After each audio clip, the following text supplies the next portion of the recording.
In 1913, two Nganjuk farmers found piles of dozens of bronze statues in the rice fields not far from the ruins of Candilor in East Java. It was believed that the original find contained around 90 metal images. When Dutch archaeologists in 1913 came to examine the discovery of the statues in the Candilor area, it became clear that some of the 90 statuettes had been sold by farmers to collectors. The statues that had not been released from the farmers, they took them and then handed them over to what is now known as the Museum Nacional Indonesia. That same year, the archaeologists tried to chase down the images that had been sold by the farmers.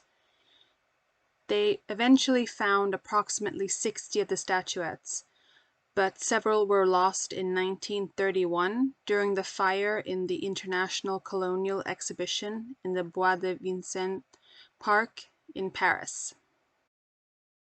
Nevertheless, this group of images is believed to represent the VAJRADHATU mandala with the Buddha Vairocana at the center.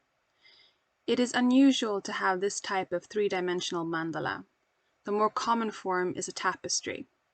Here you see the main mandala consisting of 5 mandalas surrounded by 3 fields of deities.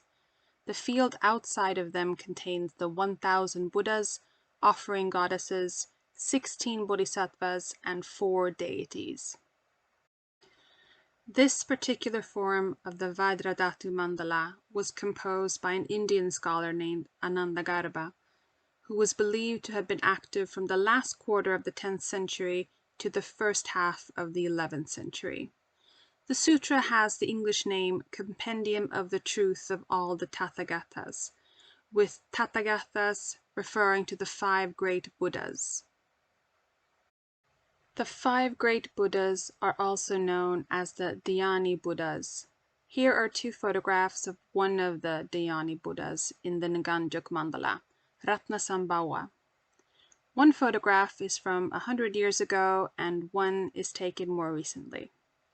Ratnasambhava, or the source of precious things, is the 3rd and least popular of the 5 Dhyani Buddhas and represents the element fire.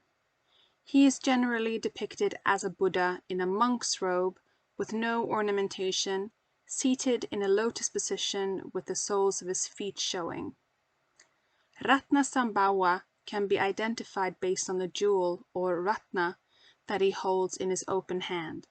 Additionally, the horse at the front of the throne represents his mount. Amoghasiddhi is another of the Dhyani Buddhas and can be identified based on his right hand displaying the fearlessness gesture. Additionally, we can see his mount at the front of the throne, a Garuda. Garuda is an eagle and is more famous for being the mount of the Hindu god Vishnu. Another of the Buddhas in this group is Akshobhya, the second of the 5 great Buddhas, who represents the element air. He can be identified by how he holds his right hand in the earth-touching gesture, often seen at the historical Buddha's point of enlightenment. His mount is an elephant, which we see at the front of the base of his throne. Vairocana is at the center of the mandala. Vairocana is commonly considered the first among the 5 Dhyani Buddhas. Here he is depicted as a crowned Buddha, holding his hands in the fist of wisdom. This gesture is unique to Vairocana.